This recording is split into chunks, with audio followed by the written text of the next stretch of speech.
Sir சொன்ன மாதிரி எனக்கு ஒரு ஞாபகம். சொன்னீங்க தானே?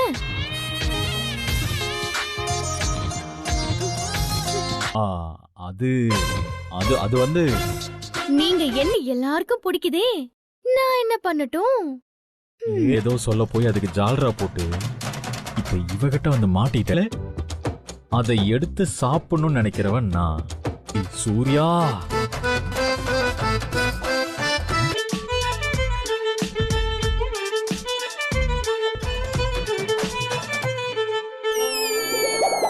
பார்த்து ரொம்ப டேஸ்டா வந்திருக்கு.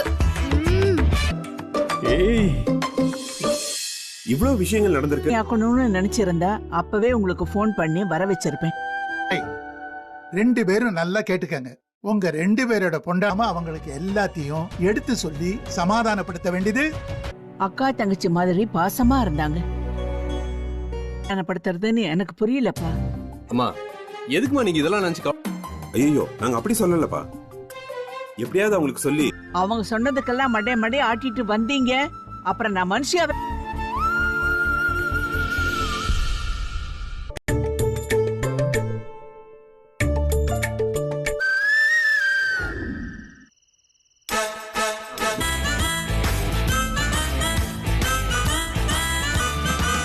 அம்மா போதுமா, போதும் போதும் போதும். பரவாயில்ல மாமா, ஐயோ, போதும் வச்சுக்கோங்க. போதும்.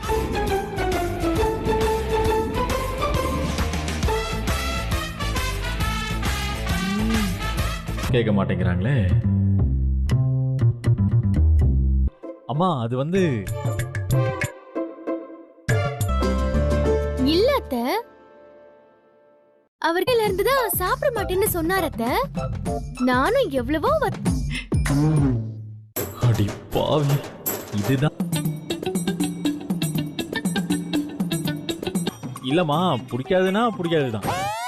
ஏதோ திடீர்னு கொலஸ்ட்ரால் ஏறிடும். அவ்வளோ கேலரி இருக்கு.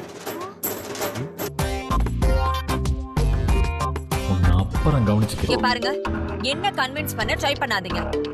உங்க தம்பி எவ்வளவு மட்டும் மரியாதை இல்லாம நடந்துக்கிறான்னு நீங்க பாத்தீங்க தானே? நான் வந்தனா இல்ல வேலைக்காரிய வந்தனா? இன்னொரு தடவை என்ன கண்டபடி ஏன் இப்படி எல்லாம் பேசுற? அம்மா, எதுக்கு இப்ப இவ்வளவு கோவப்படுற? மனசு முழுக்கவும் கெட்ட எண்ணத்தை வச்சுக்கிட்டு வெளியில நல்ல இருக்கேன்னு நம்பிட கூடாது. அது எப்ப வேணாலும் கொத்திரும். என்ன பண்ணுவாங்களா? என்ன பண்ணுவாங்க? மிஞ்சி மிஞ்சி போனா என்ன வீட்டை விட்டு போக சொல்லுவாங்க. என்ன காயத்ரி இப்படி எல்லாம் பேசிட்டு இருக்க? நமக்கு மருமகளே வந்தாச்சு. இன்னும் கொஞ்ச நாள்ல பேரம்பத்தின்னு எடுக்கிற வயசுல அது என்னைக்குமே நடக்காதுங்க. அவங்கதான் ரொம்ப நல்லவங்கன்னு கேட்டுக்கணும்னு நினைக்கிறாங்க. வீட்டோட கொத்து சாவிய கையில வச்சுக்கிட்டு இருக்கணும். இத்தனை வருஷத்துல நான் அவளை வேற மாதிரி நடத்திருப்பேனா? சொல்லணும்னா மொத்தமும் தப்புங்க.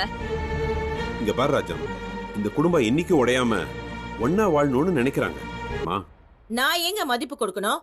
அவங்க எப்ப பார்த்தாலும் உங்க அண்ணன் பொண்ணுங்க இந்த விஷயத்துல என்ன முடிவு எடுத்தாலும் சரி. ஆனா நான் மறுபடியும் போய் அவளும் யோசிக்கணும்.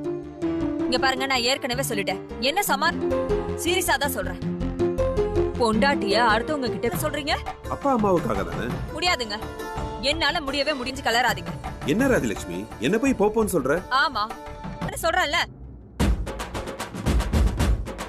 சும்மா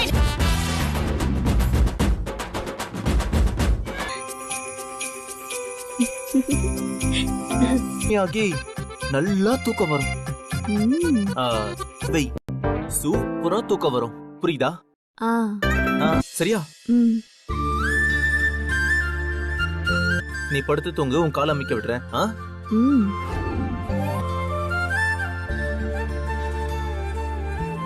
தப்பிச்சிடலாம்.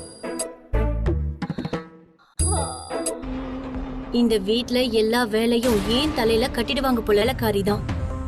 அப்புறம் நான் தான் எஜமானி, முட்டாள் கிடையாது. ஓடி. அம்மா, நான் அப்புறம் கூப்பிடுறேன். அது ஒண்ணும் இல்ல விஜய், என் ஃப்ரெண்டு அந்த கீ குடுக்கற பொம்மை வேற யாரி? நான் தானே ஆடிக்கிட்டு இருக்கேன். அத சொன்னேன். இங்க ஒண்ணு கூட கண்ண மூடு. கொட்ற நீ தானே ஒன்னே ஒண்ணு வேணும்னு சொன்ன. இங்க பாரு, உன் ரூம்குள்ள கூட இடம் கிடையாது. போ போ. போ போ அனாமிகா என்ன விளையாட்டு? வெளியே போ. அனாமிகா அது எப்படி அனாமிகா முடியும்?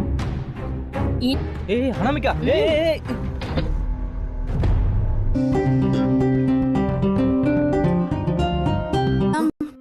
அட பாவமே, இன்னும் தூங்கவே இல்லையா?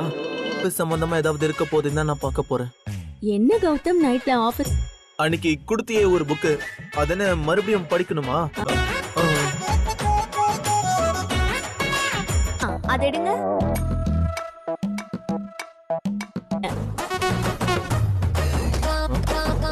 என்னது? நீங்க என்ன பண்ணுவீங்கன்னா அந்த தொட்டில்ல படுக்க வைப்பீங்களா? பாட்டு பாட வராது ஐஷு. என்ன கௌதம் கத்துக்கோங்க. நான் மட்டும் என்ன இப்படி ஆட்டுவாங்க? இதுக்கு பேர் உழுக்கிறது. இப்படியெல்லாம் உள்ளுக்குள்ள உணர்ந்து ஆட்டுங்க பாப்போம். இப்படிதான் இப்படிதான் கூடவே அப்படியே பாட்டு பாடு. ஆராரோ ஆரிராரோ அப்படி பாடுங்க பாக்கலாம். கௌதம் என்ன நீங்க பாட்டு பாட சொன்னா பண்ணி விடட்டுமா? என்ன நீங்க போன்ல பாட்டை போட்டா குழந்தை தூங்க பாட்டு பாடுனீங்கன்னா குழந்தை நல்லா தூங்கும். எங்க ஆராரோ ஆராரிராரோ